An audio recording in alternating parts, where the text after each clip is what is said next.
Hey guys, if you really like this episode, please support our podcast by going to talkmurder.com/join and becoming a Talko Supremo. An influential Irish writer once wrote, "Jealousy is no more than feeling alone against smiling enemies. But it's not always just our enemies. Sometimes it's our smiling friends, the ones we love, the ones we care for. These are the ones that can fill our heads with this unpleasant emotion. Smarter, prettier, and far more popular. In this story, a college sophomore pays the ultimate price. The murder weapon? Pure jealousy."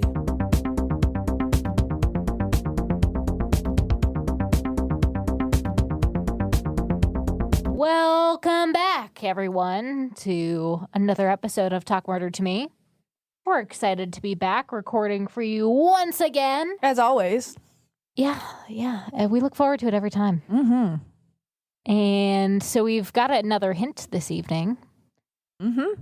It was jealous bitch. Jealous bitch. Which seemed pretty harsh for a hint. Yeah. I don't know. I was kind of like, whoa there. Yowza. This is going to be an interesting episode. Mm-hmm. Jealous bitch. Yep. So I've been thinking a lot about what I think is going to happen already, but I'll wait until you ask us your infamous question. So what are we drinking tonight, Jen? Oh, we are drinking green-eyed monsters. It looks Like Mountain plutonium. Dew. It does look like Mountain Dew. I'm a little nervous. Me too. It looks like plutonium. Toxic waste. It does look like the stuff from that movie Chernobyl. Oh, Hey, I don't hate this. Very slimy. Ooh, this is good. This is way better than I thought it was going to be. Yeah, because same. it's packed with sugar. Well, most alcohol is. Yeah, wasted calories. Ugh, Is it? Oh, that is delicious. Mm-hmm. it's all right. I like Not as good as last night's drink, No. but delicious. Different. Well, different because this one's not blended. The other one was. So the green-eyed monster was chosen because people call jealousy the green-eyed monster. I don't know if you guys recall the Berenstain. That's where you got that from. Yes, the Berenstain Bears. Bernstein Bears. No, Berenstain. We discussed this We've in a already previous discussed this. episode. I It's- agreed with you, but we were wrong. Correct. The Berenstain Bears had a story dedicated to the green-eyed monster and the little brother bear, or was it sister bear that got jealous and they like had green eyes and it was like all angry. Ah, Yeah. good story. Yes. Yeah, it's good. So it has the melon liquor, vodka, orange juice. Well, we didn't have just orange juice. We had orange pineapple juice, which makes it even better. So orange pineapple juice and Lemon and lime juice. lemon and lime juice. That's it, and it's very good actually. It's super sugary. I wonder why, though. I mean, I guess the melon liqueur no. and the orange juice. And pineapple. Yeah, I like it. It's good. I could deal with having another one of these. It almost tastes like Kool-Aid. Like Oh, Colt good. Kool-Aid. That is so bright, man. It That is is. quite a color cocktail. I wonder Yeah. what Colts, like what flavor Kool-Aid they provide. I always imagined grape. I don't Yeah, know me why. too. I was thinking red, really. Grape Kool-Aid's good. I wonder if it's the real Kool-Aid. Maybe Kool-Aid should start sponsoring Colts. I don't think that would work for That's a them. brilliant idea, actually. Wait, if we start doing cult stuff, we could make a great T-shirt about this. We could put the Kool-Aid guy on a Colt saying, "Oh yeah." Oh yeah. So, how have you guys been today? Since the last time I saw you was last night. You know, it was all right. Work was, blah. So We status recorded quo. last night. Yeah, we Yeah. did. Oh, Jesus.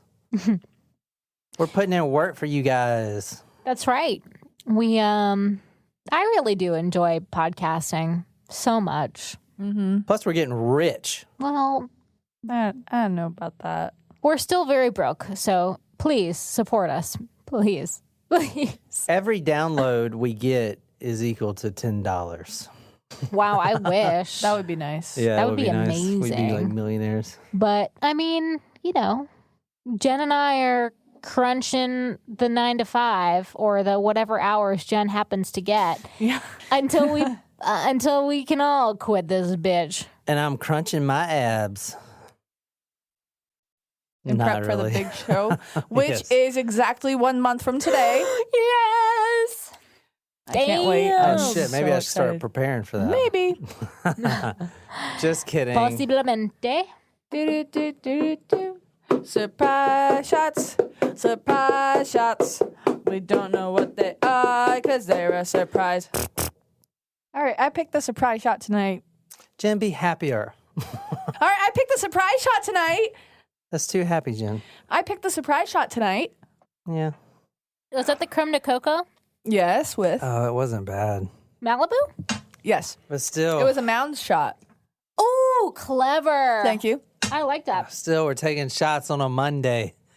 Living the dream. So, Just take a leave before you go to bed. You'll be fine. Why? Because I'm getting old?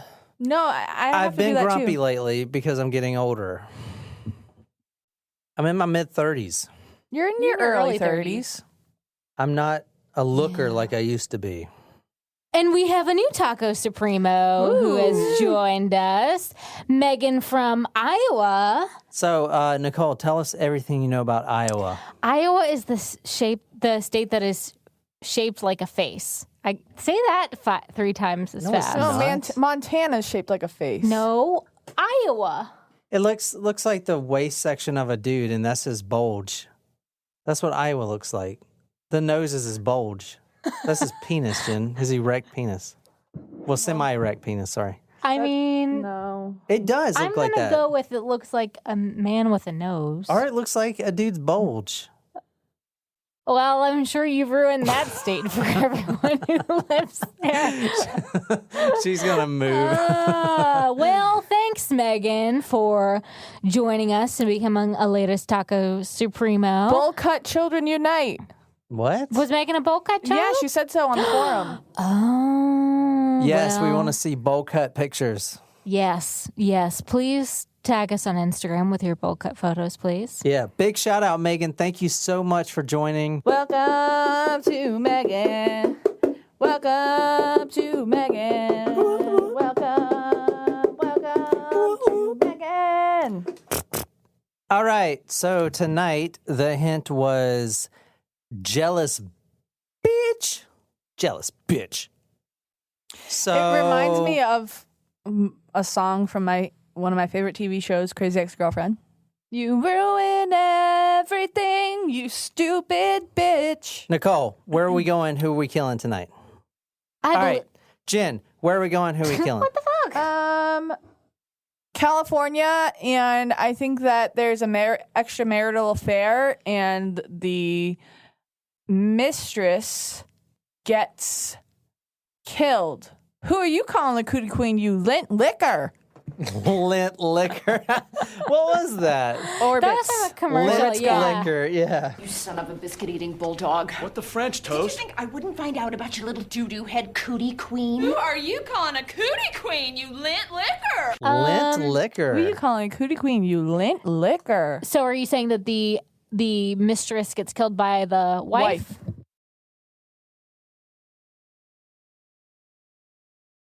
Well, I can't say I was going to go too far different from that. That's okay. We don't have to have different guesses. We're a team. We're not battling each try. other. But are we though? Are we battling each other? No, I don't battle. I'm only like the most competitive person you'll ever meet. It's fine.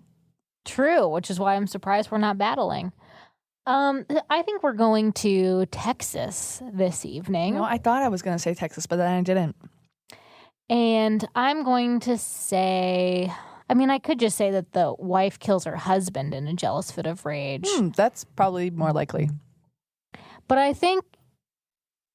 don't think it's necessarily over. No, I don't know. I was going to go something really weird, but I don't know if I want to really guess this for the podcast. He had it coming. He had it coming. He only had himself to blame. All right, so those are good guesses, but so We're wrong. well, I mean, yeah. Womp. All right, before we start, You suck. before I tell you where we're going, I need the help of our third place geography bee. Yes. And this isn't really a geography question, I also like history. It's more of a Jen question. Oh. So she gets to, if you get it wrong, she gets to swoop in for the win. Oh, so you're saying I should already know this? Yeah, you should know this. Okay. Michael Jordan was born in New York, but moved his family to Wilmington. Before being drafted by the Chicago Bulls, Michael Jordan played for blank. When playing in the NBA, he continued to wear his blank shorts under his Bulls shorts as a good luck charm. I know this. Oh, Space Jam. This That's the is only reason why Space she Jam. knows that. UNC. That's the only reason why she knows that. Go Tar Heels. Yes, shit, UNC, really? yes. You did that on Space Jam? It Yes. wasn't Space It Jam. wasn't They told Space him, Jam. go get the shorts. Get the shorts, So Michael. wait, if I didn't say the shorts thing, you wouldn't have got it? No, I No, knew she he. I would've. knew he went to UNC. Shit. All right. Also, fun fact. And welcome to the jam. If you wanna say, oh, such Fun a great fact, movie. Michael Jordan owns the Charlotte Hornets, which recently their star point guard, Kemba Walker, signed with the Boston Celtics in NBA free agency. So he is going to be Boston's new point guard. Welcome to the Celtics, Kemba. We're very excited to have you. You are a much better person than Kyrie Irving. Thank you, Jen, Celtic spokeswoman.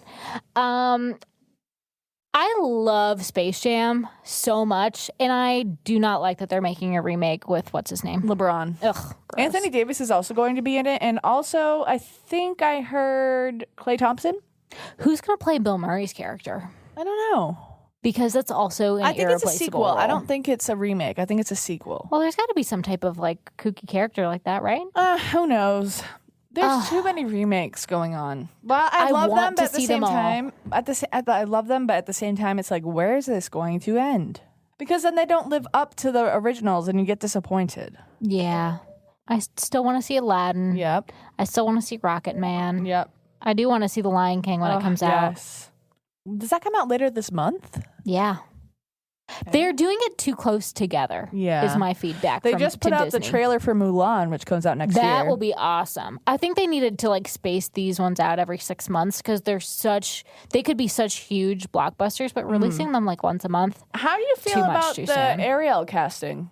Can I please get to the story? I don't even know I what y'all can talking about. show you Okay, the world. so here we go. We're going to Shining, shimmering, All right. splendid. Tell me, princess, when did you last let your heart decide? That's not the words, but it's okay. we're going to UNC Chapel Hill tonight, Oh, okay. and we're starting with a 911 call Oh, no. or 911 call. Oh, yeah. The first thing that also flashed to my mind as soon as you said we're going to Chapel Hill was One Tree Hill. Oh, So we're going to UNC Chapel Hill tonight, and we're starting with a 911 call. Go to talkwarner.com to hear the whole thing. 11:01 a.m. 44 seconds, September 7, 2012.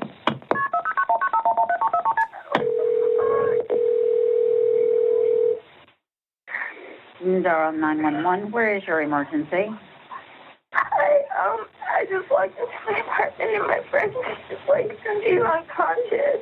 Whoa, Nelly. Okay, what's your address, ma'am? I live at Hawthorne at the View. Give me the address. I just moved here. I'm about to get it.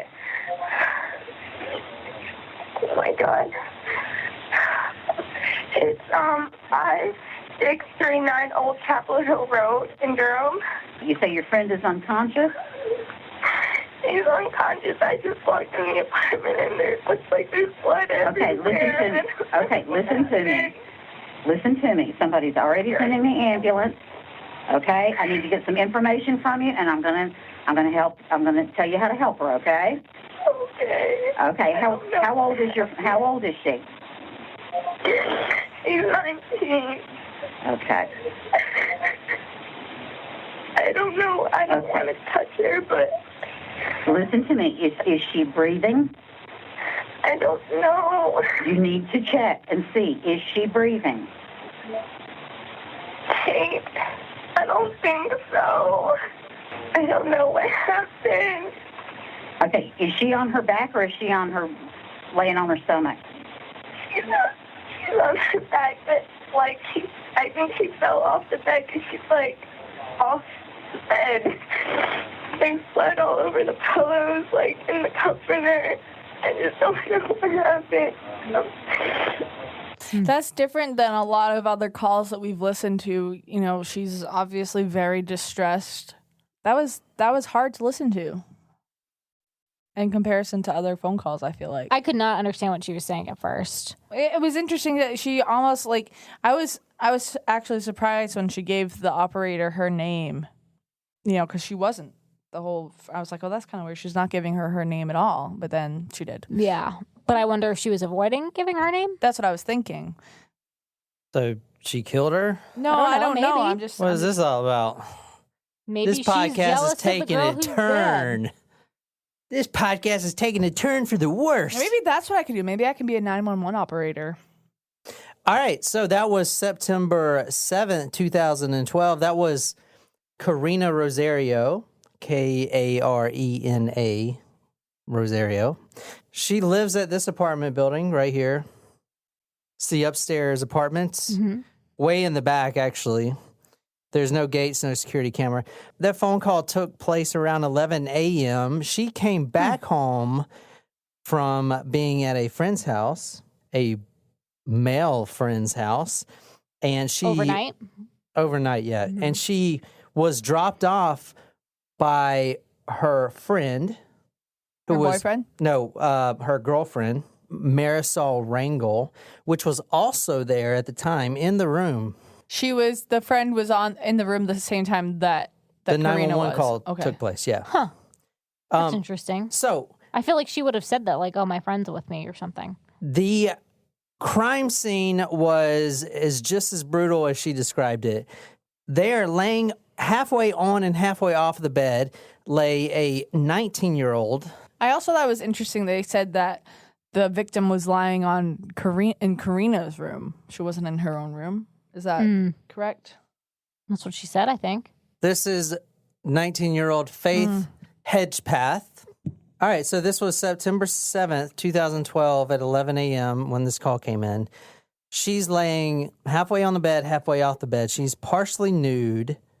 Okay, she's naked from the waist down. Her shirt is pulled over her face, over her head.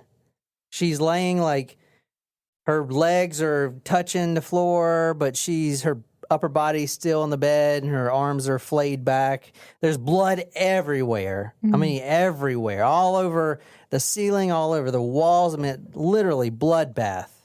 Okay? That was a 19-year-old. It's obvious that she's been sexually assaulted. There was a bloody tampon laying beside her. She must have been menstruating at the time. There was semen on her, not inside of her. It's very important, not inside of her. But there was semen on her, like on her stomach, and some other parts of the room as well. Or some DNA, some trace DNA from the same source.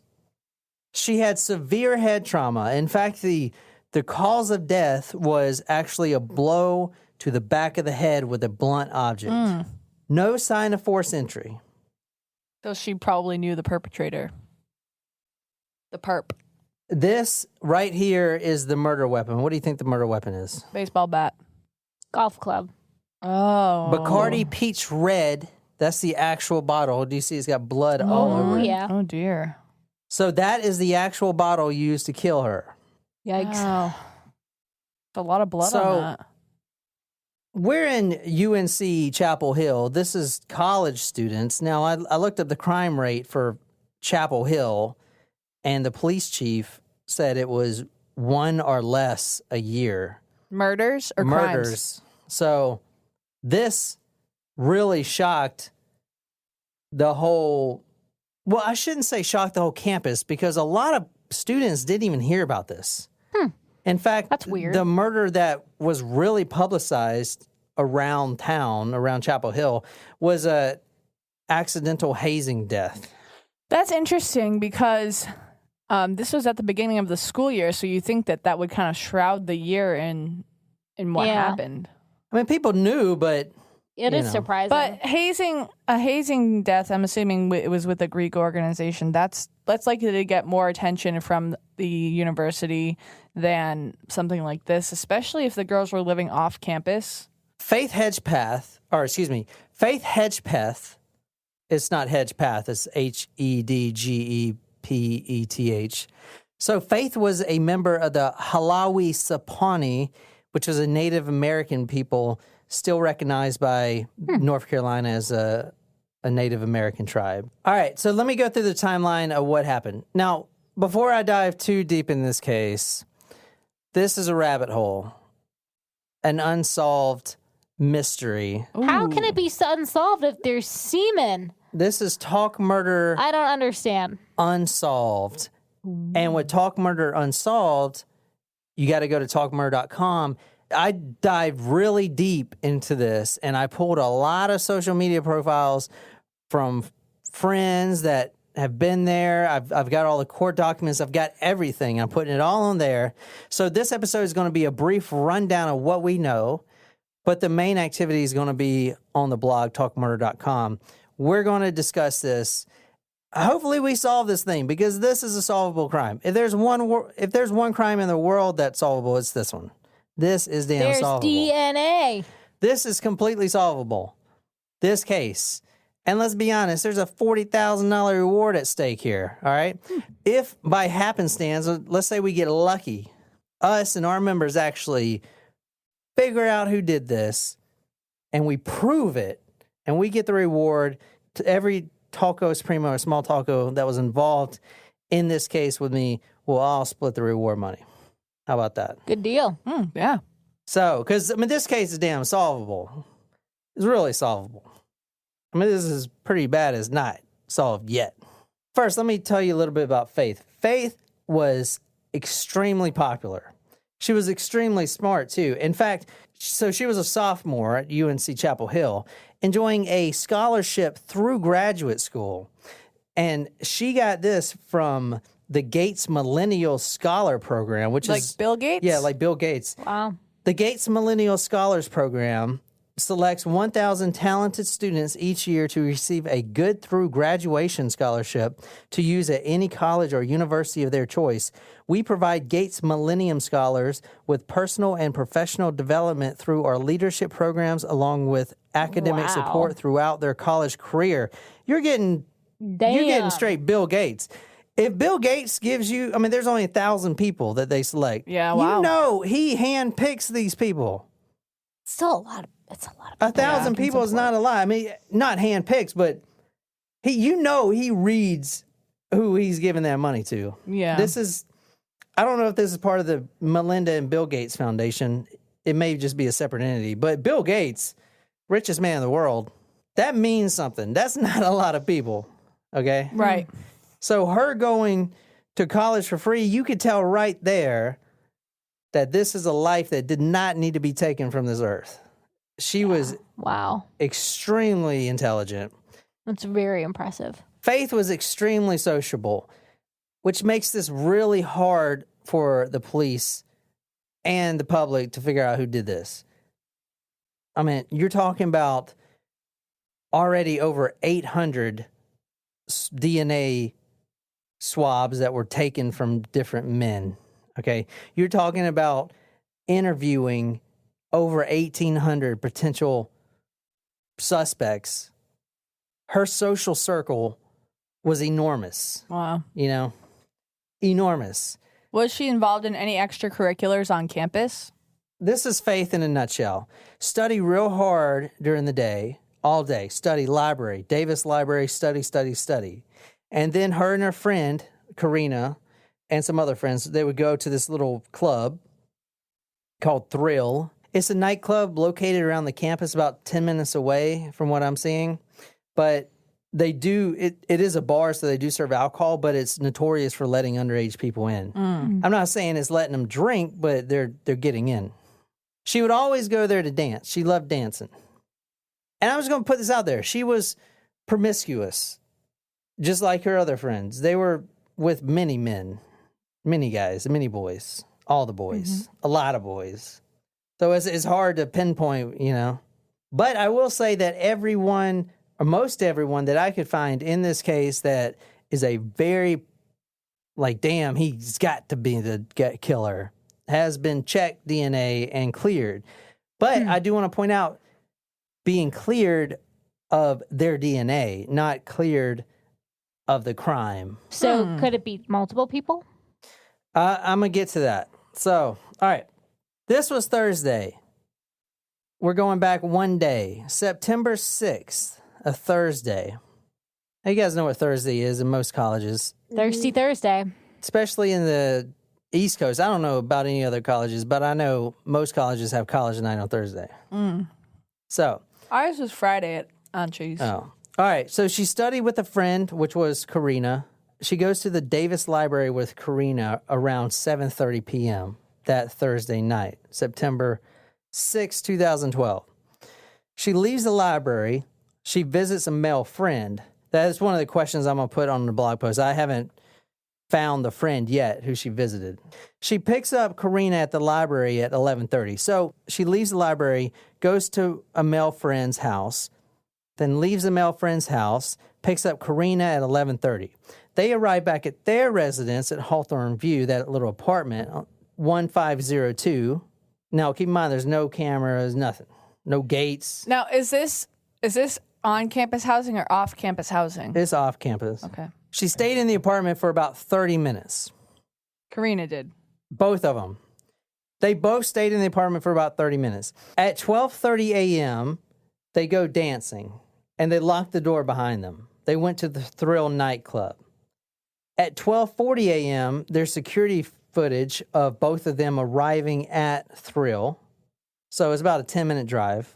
At 2:07 a.m., there's a video surveillance at the club. Okay, so they go to Thrill nightclub, which I told you is a lot of. I mean, I looked through all their Facebook posts. On October 3rd, they uploaded all the pictures from the last few months, and I looked through them all, and there was a lot of people there. I mean, I'm telling you, this bar is packed to the brim. There's a lot of people there. Okay, I mean that club is pumping. All right. At 2:07 a.m., there's a video of her leaving the club. All right. Okay. Alone? No, not alone. With her friend Karina. Because Karina, now they're also with about 4 other guys. The guys they don't think, get in the car with them. At least that's what Karina says. They just, talk, one of them smoking a cigarette, and then they split up. But the reason they left the club in the first place is because Karina has an upset stomach. So she's like, I got to get out of here. So it's like, all right, let's go. 2:07, they're leaving the club. Interesting. She has an upset stomach, but then she spends the night at a male friend's house. At 3 a.m., the girls are back at the apartment. This is corroborated by the downstairs neighbor, older lady named Joy. She hears a couple loud thumps. Boom, boom, boom. Okay, she just thought that the girls were coming back from a late night. All right. So she knows someone's upstairs. So they definitely get back there that night.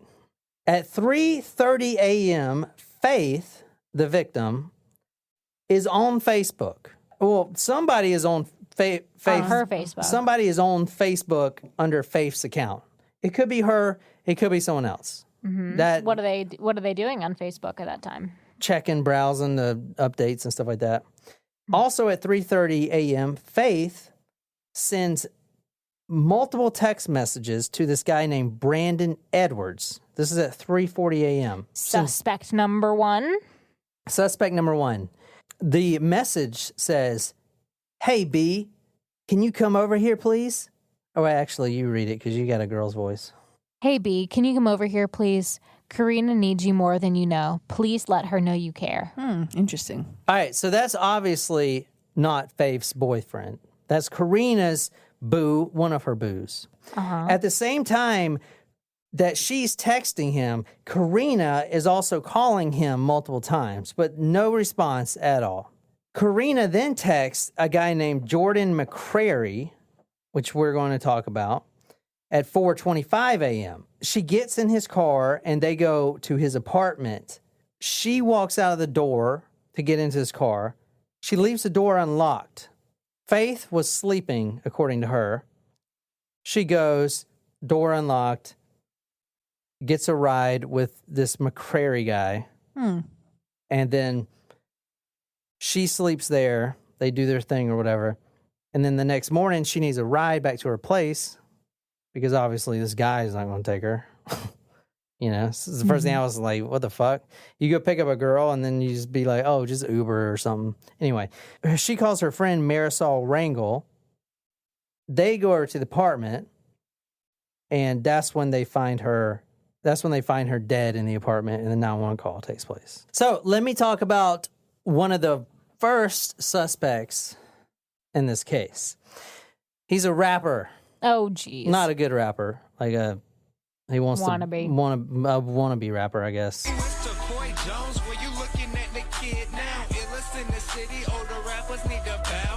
Well, Chief, don't quit your day job. Whatever that is. His name is Eric, E-R-I-Q, Takoy Jones. Oh, jeez. Now, he knows both women. He's actually the ex-boyfriend of Karina's. And at one point, he lived in the apartment. All right, so let me talk about this apartment right quick. Faith isn't actually a tenant of the apartment. She's never lived technically with Karina. But Karina... She just stays in a spare room? Well, no, she stayed there until her grant money came in. Then she was going to move out to her own place. But she needed somewhere to stay, so Karina let her stay in the spare bedroom. So she was like crashing there for a couple weeks. Exactly. But this Takoy guy, this rapper Takoy, was staying there at one point. He knew both of the women. He was ex-boyfriends with Karina. He was Karina's ex-boyfriend. He lived in the apartment at one point, but currently, during this murder, Karina had a restraining order against him. Okay? Yikes. That was active for about 2 months. That's serious. Very serious. Because he got very violent with Karina. He actually broke in to the apartment after he got kicked out and assaulted his ex-girlfriend, Karina. She filed a restraining order, changed the locks. 5 days later, he kicks down the door, or kicks open the door because the new locks, and he does the same thing again. He also threatens to kill both of them and actually threatens Faith more because Faith is the one that drove her to the courthouse to get the thing started, to get the restraining order started. He said, I'm going to fucking kill you because you're coming in between me and Karina. If he was going to kill anyone, it'd be Faith. Makes sense. Talk about a motive. This guy has got Agreed. one. Agreed. Yep. Definite suspect. But I guess his semen didn't match.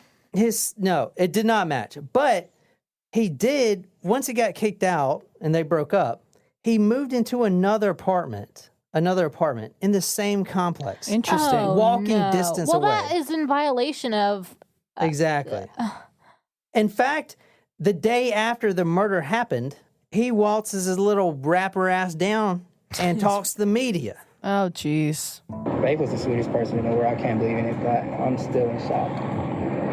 All right, it's unreal. He says it's unreal. That's unreal. She was the sweetest person in the world. Oh, I used to beat the shit out of her roommate, and there's a restraining order on me.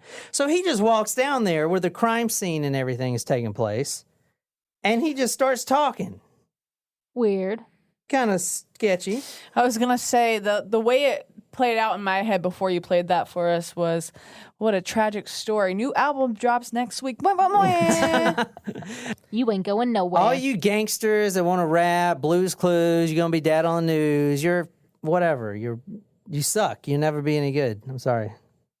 You're no good. I listen to your rap. You don't think I do my research? You suck. You think this is a joke? You think this is funny? Shut your damn mouth. I'm the best wrestler alive today. That's true. Now, on social media, the day before the murder, no, not the day before, like within a 24-hour period, on Takoy Jones, that guy that you just heard, Faith was a stand-up person. On that same, on the 24 hours window of the murder, he posts on his Twittergram and his Facebook, quote, "Dear Lord, forgive me for all my sins and the sins I may commit today." What? Which is really weird. Now, Shut up. He said that? Yeah, he said that. Like I said, guys, 40 grand at stake here. All these Facebook profiles, including old Tacoy Jones, I'm putting them on the website. We need to solve this shit. I don't understand what people today. I could go through and look at anyone's Facebook profile, get pictures. I could go see who likes pictures. I could go see who's sharing. I could go see related friends. It's a fucking treasure trove. I mean, oh my shit. Talk about running a true crime podcast. It's like infinite amount of free research. Yeah. Holy It's fuck. all public for them. I mean, You know what I'm saying? Holy shit. People are... I mean... Everyone in the story, I was looking through their freaking social media profiles and everything else, getting their families. If I can't find your social media profile, I can find your damn mama's, and you know she's got pictures of your baby ass up there. Exactly what I did with half these people. In fact, I got a very good lead on this case. Oh, I got are a you submitting very- something to a tip line? I am going to submit something to a tip line, yes. Yes. Because I dug so deep in the rabbit hole that I think I may be on something. That's what I'm saying. Right. If you We were gotta follow Talkos up on that Primo, doodler thing, our too. small talko, get on the forum. Let's talk about this. Let's solve this case. Cops weren't specific about where he was the night of the murder. Now, there's not enough evidence to put this guy in jail anyway. All right. But the DNA was tested, and it was not a match. Now, let me get into the DNA right now, because it's very important.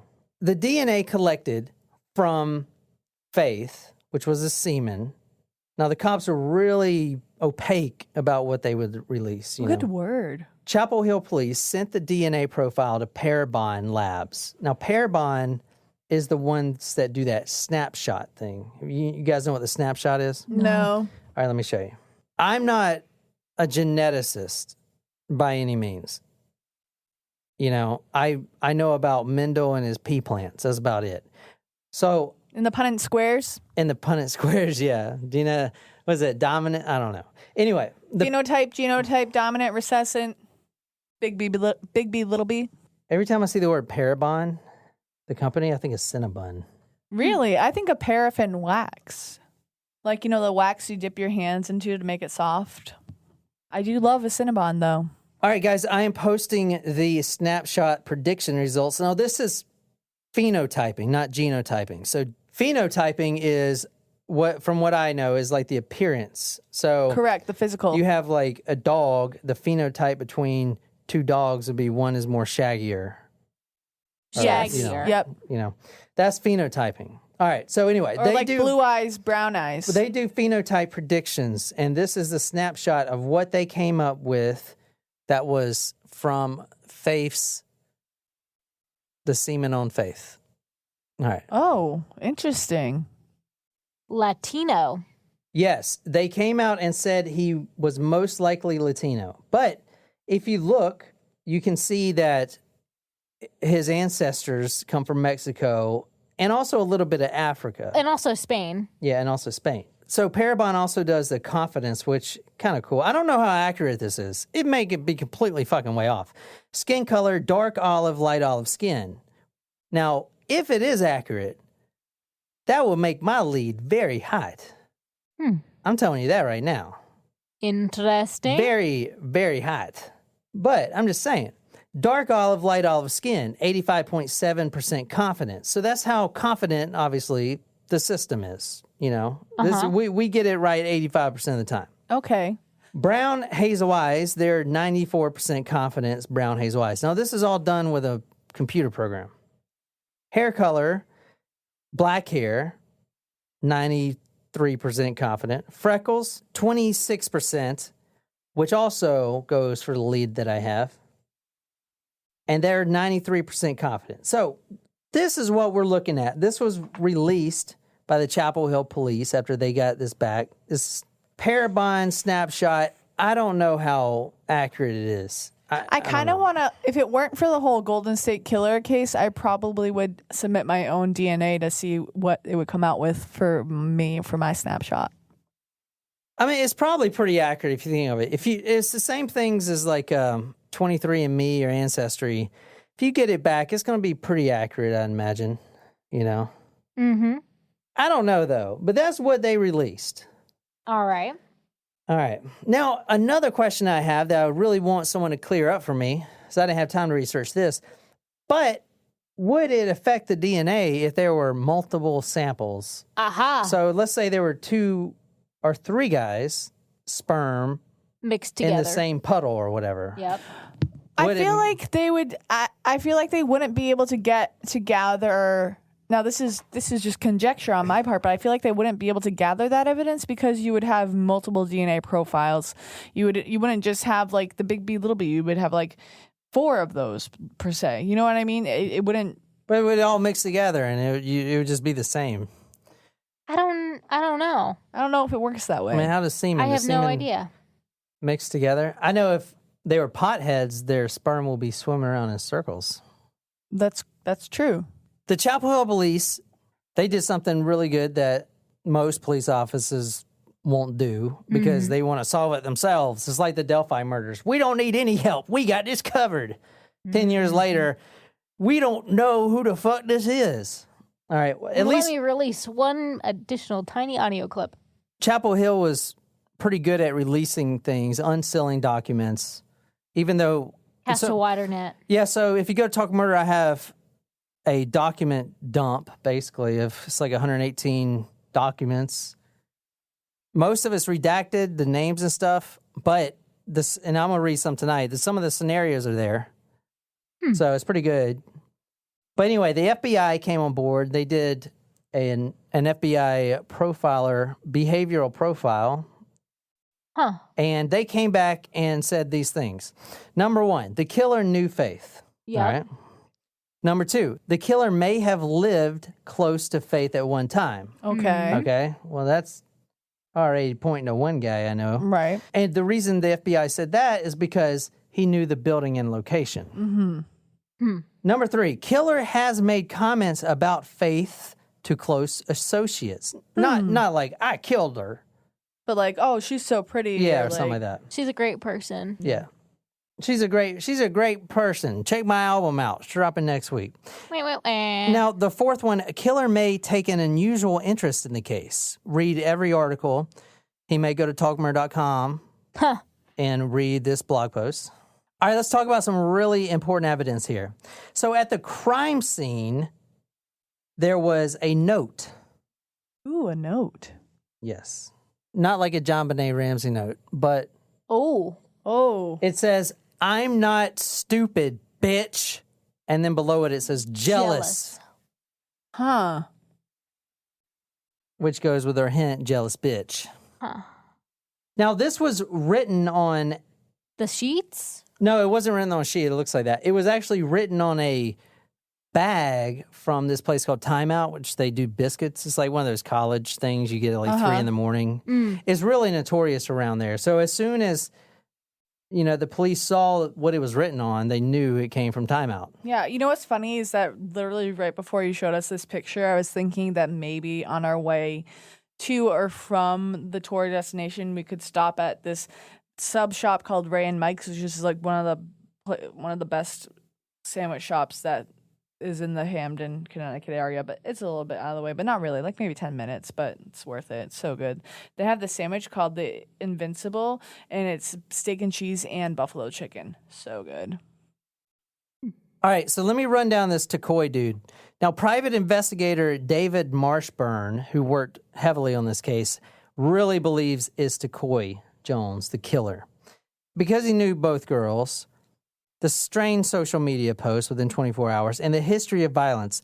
And in fact, he had a restraining order that was filed July 11th, about 2 months before the murder. Through preliminary investigation, Affiant learned that a restraining order was issued against Takoi by Rosario on July 11th, 2012. The basis of the restraining order was domestic assault, to which officers with the Chapel Hill Police Department responded on July 11, 2012. In this incident, Takoi kicked 2 doors in the apartment off their frame. Holy shit, what a fucking psycho. Jesus Christ. Nobody ever buy this asshole's fucking album if it comes out. He's a fucking psychopath. All right. He kicks 2 doors off their frame with his little ass fucking feet.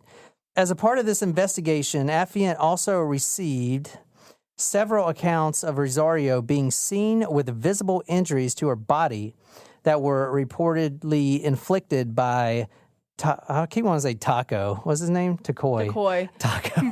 However, the Celtics, they did sign a 7'7" player. His name is Taco Fall, so he's automatically my new favorite player. He's on the Summer League roster, but I hope he makes it on the Major League roster. Affiant learned through further investigation that Takoi, or it sounds like the dude from Star Trek, Takoi. Oh, yeah. McCoy. Detective McCoy. No, McCoy. He's the doctor, McCoy. Dr. McCoy. I don't know, fuck. MacGruber? Affiant learned through further investigations that Takoi resented Hedgepeth because of her influence over Rosario. Several witnesses also advised that Takoi considered Hedgepeth as a barrier to their relationship. Now, I'm reading from the actual police report here, guys. I'm not making this shit up. On September 7, 2012, while the officers were processing the scene at 5639 Old Chapel Hill Road in Durham, North Carolina, Takoi, Taco rapper, arrived and agreed to go to the police department to speak with officers at the Chapel Hill Police Department. After the interview was complete, Taco Boy returned to the crime scene and walked right up to the crime scene tape. Whoa. Officers had to ask him to leave because Rosario's 50B was still active against Jones. 50B, I guess, is restraining order. Against Jones, and she needed to return to her apartment. That's what I love about these redacted statements. They redacted his name, like Takoi Jones, like at first, but then they forget to redact where it says Rosario's 50B was still active against Jones. So it's like, well, you forgot to redact it. Now I know who it is. Yeah. It's like, I have a question. Did they get a handwriting sample from any of these witnesses? Or any of these suspects, rather? Well, the cops haven't came out with that, but a private investigator did. That's a really good question. You get a sticker. Really? We don't have any. Oh. I'm going to buy some, though. You can have this. Wow, a bowl from the kitchen. Thank you. I feel so special. You guys ask questions. Also, Taco Boy is bomb. So good. Love it. Except I don't like that you have to pay for the chips and salsa. We don't have Taco Boy here. Yeah, we do. Yeah, we do.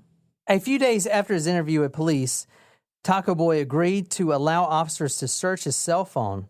Pursuant to his consent search, officers retrieved a text sent to a friend on September 6, 2012, asking them to forgive him for what he was about to do. Oh. Wow, that resonates with the social media posts as well. He's going to get that teardrop. That's what, like, rappers get, like, teardrops if they kill someone. Yeah. Yeah, you know what's weird? If he has a teardrop, then we know he did it.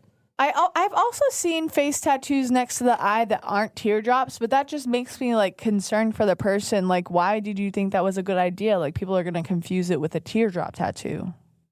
Maybe they wanted people to confuse it with a teardrop. Someone at work today, a member, they were walking down the front line and they had a 4-leaf clover next to their eye. And I was like, that's not a teardrop. That means they killed an Irish person.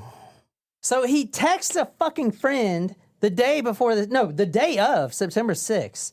He texts a friend and says, I know I'm a rapper and I got to have a persona and a front to put up, but please forgive me for what I'm about to do. You would think that would align with his persona of being a rapper, though. Yeah, well... No, because I think what John was trying to say is that rappers have this, like, I'm tough, I'm hard, I'm like, yeah. Bitches So why would and he hoes, need? Why would he need forgiveness hoes. for murdering Boats and someone hoes. then? Boats and hoes, motherfucker. Yeah. But why would he need to ask for forgiveness if he's actually being so hard by killing someone? Because he's not hard. He's probably a middle-class kid that wants to be the next Drake or something. I get that, but you would think that like he wouldn't need to say he's apologizing. You know who did make it around these parts, and that is actually a phenomenal rapper, and he produces his own music? Andy Milonakis? No, what? J. Cole. J. Cole's good. He's from Fayetteville. Oh, I didn't know about that. an hour away. Yeah, he produces his own music. He's not just like, I can say words to a beat that sounds just like every other damn beat. No, he produces his own shit. Through further investigations, officers also reviewed Taco Boy's Facebook page on September 10th and learned that Taco Boy had changed his cover photo on his Facebook page to the following statement. Quote, Dear Lord, forgive me for all my sins and the sins that I may commit today. Protect me from the girls who don't deserve me and the ones who wish me dead today. Interesting. All right, Taco Boy on the loose. Also, What you the keep fuck calling is he him Taco doing? Boy, and that makes me want Mexican food. I keep so, forgetting like, his name, Tacoy. Tacoy. Taco Boy. It's like Koi Pond. You know, a Taco Boy, Tacoy, same thing. Yeah, I know, Taco but Boy it is makes easier. me want Mexican food. Oh. And the only thing that's going to be open when we're done is Taco Bell. Not that I'm not dissing Taco Bell. You know I love Taco Bell. I'm just saying. At the time of Hedgepeth's death, Taco Boy resided and is still living in the same apartment complex as Hedgepeth in Rosario. His apartment was located just a few buildings down from the apartment where Hedgepeth was found dead. Through the affiant's training and experience, affiant believes that information contained in Mr. Taco Boy's Facebook profile and our messages may help determine who caused the death of Faith Hedgepeth. You can read this. This is what Karina Rosario wrote. July 10th, 2012. Eric breaks into my apartment after I had just gotten my locks changed at around 7:30 p.m. July 5th, 2012. Eric comes into my apartment and breaks my bedroom door to enter. He verbally fights with me, and when I threaten to call the police, he takes my phone. He breaks my bathroom and closet doors as well when I tried to get away. He pushes me onto the floor. Wow, violent and has a history of breaking and entering, even though there was no forced entry in this crime. No forced entry. And let me point something else out. Look at the note. What do you notice that's not the words? What do you notice about that note? Dirty. There's like greasy stains on it. Well, it's a bag from a biscuit restaurant. Okay, there's no blood on it. What's that under the eye? There's no blood. There's not a drop of blood on this note. Not one drop of blood. Okay? This Interesting. apartment was bloody as hell. You heard Karina said that. There's blood everywhere. There's two all people. over the walls. Everywhere. There's blood everywhere.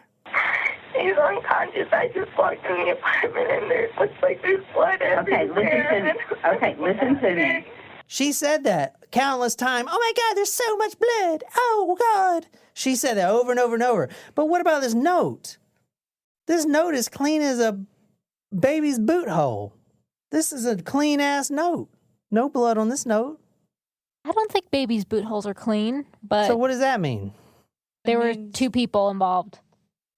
Maybe, but from what the private investigators and some other detectives are saying, the killer came into the apartment, the unlocked apartment I want to throw out there, killed Faith Hedgepeth with this bottle of rum. Pow, pow, pow. She's dead.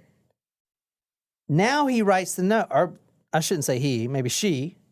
Well, I think we know it's a he since they're sperm. Well, that doesn't mean that it was a male who killed her. Now the But then note it means that there's multiple people. Now the note is written, okay? But because, I mean, your hands would be bloody and all this stuff. Whoever wrote this note washed their hands first. Wrote this note, and if you look at the note, it's very, I heard one detective to say, moody, is what he said. Moody, like very, personal. Drama. Now, that same detective was also asked, the handwriting analysis detective was also asked, you know, was this a male or a female? What do you guys think? Female. What do you think? Female. The detective said... Just looking at the P. Oh, shit. Very good. The P was one of the things that the detective noticed. He said, looking at the note, is most likely a female because, number one, I don't walk in...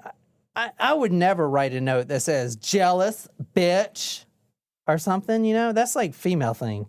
Plus, the P is definitely feminine. That's how I make my P's. Actually, the capital E also Yeah, seems it's very rounded. feminine. So if someone, I feel like male handwriting is it's much more pointed, not as rounded, and it's smaller, and you can't make it out as well. It does, but doesn't look rushed at the same time. You know what I mean? Like you're not writing it on a flat piece of paper. It looks like she's trying to be messy. To me, it looks like you're writing it on a paper bag that has been crumpled. Well, which it is. I know, but that's what I'm saying is that it's not like, I don't know. I think it was there was an attempt to mask it from their own handwriting. I do want to say the note, like I said, the note was spotless of blood. So they washed their hands, which also means if they have time to wash their hands after killing someone, they know no one else is coming back to the apartment. What if this was written before? Like, this is just an assumption. What if whoever wrote this note went to, what was the name of the restaurant? Time Out. What if this person went to Time Out to get late night snacks for Faith because they're drunk and went to the club, brought biscuits back, and on the bag wrote, "I'm not stupid, jealous bitch." Like, as in, like, here's your snacks. I'm not stupid. Like, here this is. And then committed the crime. Well, it doesn't say I'm not stupid, jealous bitch. It says I'm not stupid, bitch. Then it says jealous. Okay, yes, but... Which there's different ways to interpret that. She could have forgot to write the word jealous in there and then tries to put it in the bottom. But, like, I mean, that's what I'm saying. Like, what if they wrote that before they delivered these biscuits to Faith as for her to be like, oh, no, you know, or whatever, you know? I don't know. Detectives came out and said that she was most likely sexually assaulted, but she was not, there was no sperm in her vagina, okay? Just on top of her. Right. Now... What, you think somebody, spilled a vial of sperm on her stomach? It's weird because the tampon was pulled out. Yeah, that's weird. Very weird. All right. Unless they used a new tampon to, clean up blood a little bit. What? I don't know. Oh my God, that was gross. They took out the tampon to assault her and pulled out and ejaculated on her stomach. No, there was no semen in her. That doesn't matter. That's what she said. He pulled out and ejaculated on her stomach. All right, let's talk about the next guy. Unless she was assaulted with the bottle and the other person masturbated onto her. Let's talk about Brandon Edwards. You heard that name before. Yes. All right. Now, he has a criminal record, multiple assaults on females, obviously. They know how to pick the winners. Now, Jen mentioned earlier, did they take the handwriting analysis and compare it to something? There were some private investigators and a handwriting analysis detective that did go in there and get a lease agreement from Brandon Edwards of the apartment he lives in, compared it to the notes, and they found a lot of similarities. Really? Yeah. They were really convinced that it was him. But that's where you got these two sides. You got a couple detectives like, oh, it's definitely this guy. And then you got a couple detectives like, no, it's definitely Taco Boy. Brandon Edwards was also Karina's ex-boyfriend. It's interesting that I know we still have more more suspects to talk about, but both of the suspects are tied to Karina and not Faith. Mm-hmm. Faith is an extremely popular person, okay? When she goes into a club, she would usually go with Karina, their best friends, you know? Mm-hmm. They would walk into a club, everyone looks at Faith, no one looks at Karina. Well, she is very pretty. Yeah, Faith is a lot prettier. They both are. Faith is a lot prettier. She's more social. She just lights up the party. Okay, in fact, in one picture of them at the beach, Faith looks like, and I'll put it on Talk Murder, but she's like pulling away and Karina's kind of like going into her, like, I want to be you type of shit, you know? It seems like Karina's really jealous of Faith all the fucking time. So if you want to read this, this is from the night of the murder. This is to Karina's ex-boyfriend, Brandon Edwards. Hey, B, can you come over here, please? Karina needs you more. Aha, you know. Please let her know you care. Van. And the response is, who is this? It kind of makes me think, when I see that, it kind of makes me think that Karina was texting him from Faith's phone. There you go. Now you're catching on. So this apparently was from Faith. Karina was also calling this guy over and over and over at the same time this text came from. Now, Brandon did respond. But 12 hours later at 4:16 p.m., and he responds, "Who is this?" Also, if he really cared about Karina, then he probably would have responded sooner than 4 p.m. and would have responded with more urgency. Yeah. Or he's just being a dick, playing hard to get. I'm going to put some other sources for you guys to read about this guy. I don't want to sit here and talk about all these suspects. The 3 main suspects, the DNA didn't match, but I don't really think that matters here. The third suspect, the one I'm going to talk about, is Ty McNeil. Now, this is what Ty McNeil texted her, Faith, on the day that she was killed. He says, "You still want to hang out today?" She responds, "I know you're probably sleeping, but I just wanted to let you know that I love you. Not a day goes by that you don't cross my mind." Isn't that around the time that they got back home on that September 7th? So here's where the timeline discrepancy happens. She may already be dead when this is sent. Yeah, all right. It seems like a very... Something that someone wouldn't say at 4 a.m. Yeah, it doesn't seem right, does it? No. Okay, she was probably already dead. Number one, the downstairs neighbor heard a couple thumps from upstairs. And unless they're jumping on the bed, having pillow fights like most girls do. Right, that totally happens. You know, she may have already been dead. So this may not even be Faith texting him. In fact, the dad...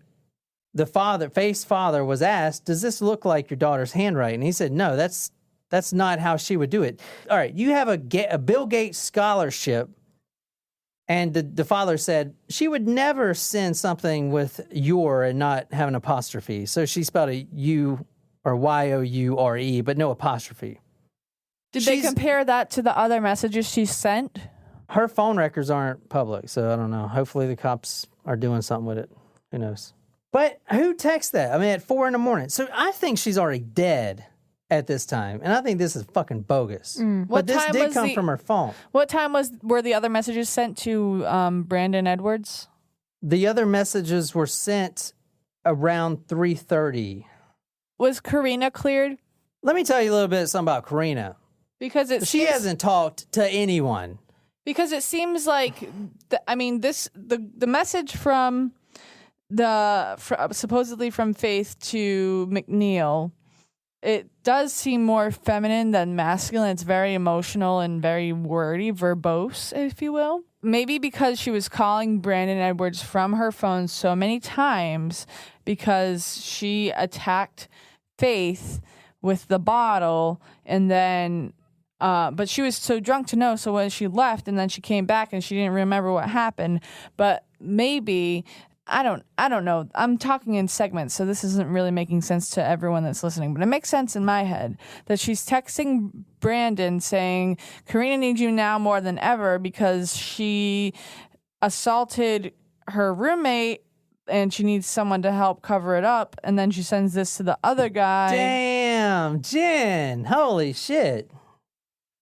That's a good theory. In fact, that's like right up in line with my theory. Let me talk a little bit about this Karina girl, because she is the main suspect to every motherfucker on the internet. She deleted all of her social profiles literally the day after this happened. She immediately moved to New Jersey. She has not been interviewed by any media, even though she has been constantly requested to. Apparently, the cops talked to her about 10 times. But obviously, she's not too worried about this case because she just gets up and leaves.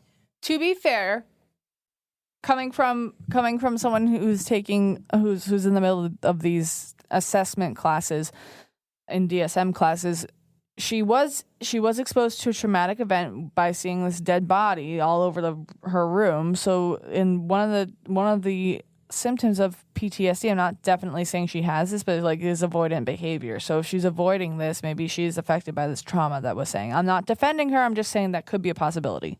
But the more and more I think about it, the more I think she's directly involved. And the more it kind of makes me sick. I really do think she's involved. All right. Let me run through some 911 discrepancies here. Number one, she calls the 911 operator, and she doesn't mention that her friends with her. Yeah, that's really a very weird. important fact that you Totally don't agree. even know if you just hear it. It's not like we just came in here. It's just like not, my friend's not even there. Yeah, All right. Totally. Now, I definitely picked that up too. The friend did come out on an interview and say that it was just a matter of who can unlock their phone faster and hit 911. Mm-hmm. So there's devil's advocate there. But to not have mentioned it just as part of the conversation, like, I just walked in, or yes, I'm with my, I'm not alone, I'm with my friend. Like, it would have come up. That's true, because the police and EMTs are going to be expecting only one person at the place. I don't know. Durham 911, where is your emergency?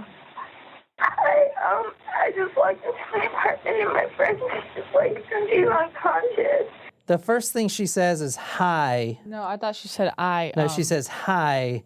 That may not sound like a lot, and when you first hear it, but Mark McClish, a deputy U.S. Marshal Service, retired now, tells Investigation Discovery that the first thing he hears her say is, quote, hi. All right, you walk in, and I'm laying there dead. Blood everywhere. You call the operator, hi. And the word people say when they have to think about what to say. If I'm laying there dead, you're gonna be like, oh my gosh, student areas, what the fuck? You're not gonna be like, hi, I don't think that's as big as the whole lack of mentioning the friend thing, I wouldn't look personally. too much into that, because I've personally never had to call 911 before. So it could be a very nerve-wracking experience, not to mention being in the room with a dead body. Well, this is someone that has been I could see it as listening like to 911 calls like for 30 years, and I could trying see it to as pick them like you apart. don't know where to start. You're like, oh This my is God, what he I'm said. so I'm No, overwhelmed. I'm not discounting that. I'm just saying, if I were in that I think the other situation. thing is a bigger deal. He also said at least 3 times she told the operator that I don't know what happened. I don't know what happened. That's Yes, true. She I didn't thought- ask her that. I also thought it was weird that she did not give her name. Yes, I'm gonna I keep thought going Yeah, back to those two that. I always things thought that were was really it was like weird. she was avoiding giving her name. Yeah. It's so weird. And then because she also said like, huh? Like, you heard the question. Yeah. You definitely heard the question. Okay, tell me again what your name is. It looks like someone has been in there, because she's not like the cell. I don't know what. Okay. All right, what did you say your name was again? Here. Because Okay, I don't. Yeah. The retired U.S. Marshal detective says that repetition is very suspicious. Faith was in her room, Karina's room. Right. I thought that was strange too. Okay. So she says, I don't know what happened. I don't know what happened. I don't know what happened. It looks like someone came in here. It looks like someone has been in there, because she's not like the cell. I don't know what. Okay. It looks like someone was here. Right. Looks like someone broke why in. would she be in your room? You know what I mean? Like, why keep saying it looks like someone was here? It basically says, Well, I didn't kill obviously. her. I didn't hit her with a bottle. Someone else came in. Their stuff moved around. Someone else was here. That should be the obvious answer anyway. I just don't know I guess you don't know until you have to call 911 in this scenario. No, but I thought those were weird. All aside from the high introduction, I thought all of those things were strange in the call. Investigation Discovery, there's a show called Breaking Homicide that covers this case, and they mention a really good point. The 911 call, the deputy U.S. Marshal Service guy, he says it was deceptive. And one of the claims he says is because she was lying by omission. Mm-hmm. So I looked up I kind of knew what lying by omission was, but I did look it By up. not saying anything. If you want to read it. Lying by omission is when a person leaves out important information or fails to correct a pre-existing misconception in order to hide truth from the others. Why do we omit critical pieces of information? There are usually 3 reasons for people lying by omission. Fear, being on the receiving end of anger, reprisal, or punishment. Guilt, for the activity that caused them to lie in the first place. Shame, for their reputation being damaged and how they will be perceived if the entire truth was known. Go back and listen to that 911 call. Now that you know that Karina is very possibly involved, you'll hear a different version of it. And guys, this is a run through of the case of we know so far. Most of the discussion is going to be at talkmurder.com. I can't possibly put everything on there. This would be a 6-hour episode. And keep in mind, most of the people involved in this case are now lawyers because they were going through the law program at UNC. Okay. I don't know if Taco Boy made it, but some of the other ones I'm putting on the website did. Now, there is a butt dial that was posted at like 1:15. Now, I could play that, but it's really hard to hear. And there was voice analysis done on it. And there was a voice analysis detective that's all he does. And he actually pulled out a very compelling narrative from the butt dial. It's very illegible. Like, it's not even point me playing it. I'm going to put it on talkmurder.com for you guys to hear it. But it's just, you wouldn't even know what it is. It sounds like music in the background. They're at the club. Well, maybe. They may be at the club. Where else would they be? There's at the apartment. A few people arguing, you can tell. The guy that did the voice analysis pulls out a name before he even knew who was involved. Rosie, which is... Karina's nickname? There you go. Karina's nickname. And Faith's dad said, I know her voice out of anywhere. Her voice was on the butt dial recording. Now, she was notorious for butt dialing. Faith? Yeah, Faith. And they were arguing. It was most likely over a boy. And at one point, Karina, Rosie, I guess you will, said, are you just going to stand there or are you going to fight or something like that along those lines? Like she was getting beat up and it seemed like in the butt dial there were other men there. Now, I do want to say there have been some very compelling forum posters that claim that the timestamp on the voicemail is actually off. And instead of 1:15 at the club, it happened at 3:30 a.m. Why and would if they that say happens, if the butt dial happened at 3:30 a.m., that would put Karina at the scene of the crime. That would put Karina at the scene of the crime, 2 other guys at the scene of the crime. And it doesn't even matter if they were then close. They were all present and willing to cover it up. And the neighbor, it would also corroborate with her hearing those thumps at that same time. But how could a call time be off? Different time zones. Different time zone. That's exactly what it was. And then right after that, she texts that guy after she's dead, oh, I love you so much. So he was there. So there's a couple of theories. Number one, they're at a club. One of the guys that she likes is flirting with Faith or whatever. And this was the moment where she's just sick of it. Faith always gets the guys. Rosie is always kind of behind the curtain. She's never social like Faith. She's really jealous. If you see some of the pictures of them together, you could tell that Karina is really trying to impress Faith, and Faith is kind of pulling away. Like it's really there. Faith was the life of the party. She was smart, way prettier, getting everything. So they got in a fight. That's where the jealous bitch came in. Maybe they both like the same left. guy. Because I mean, think about it. She had a stomach ache, and then she goes to a guy's house like that. That's whatever. what I was saying. It doesn't really make sense. Doesn't make any sense. She left because she was getting sick of maybe Faith getting hit on by a guy. They get home. Something happens. I think maybe she hits her with the bottle because, all right. It could have been an accident at first, but then, exactly, maybe they tried to cover it up and make it seem like someone else did it. Because why? All right. The bottle as a murder weapon, you don't bring a bottle into an apartment. That is something that's there. You're arguing with your roommate. It's right there. You just lose control. You grab the first thing that you can see that's heavy, and that's the bottle. You hit her in the back of the head. You don't kill her. She probably suffered for a while, but you knew that you couldn't let her live. Was it empty? It was empty, yeah. So you call your friends, a lot of these guys. You call a lot of these guys. And they all come over. That's where the voicemail comes in, where you hear all these different voices. So the timeline discrepancy is the guy was saying was a known software glitch. Right. So I believe the voicemail actually happened in the bedroom at that time. Karina hit her. She's dying. She calls all of her other friends, because what I didn't mention, I didn't get in further down, is I know at least 2 of the suspects, their phones pinged around that area around that time, because once they pulled all the phone dump from the area, 2 of the phones pinged there around the time. Interesting. So I feel like she called everyone over. Well, she called that one guy over and over. Now, the semen is one thing that I don't understand. I don't think she was actually sexually assaulted.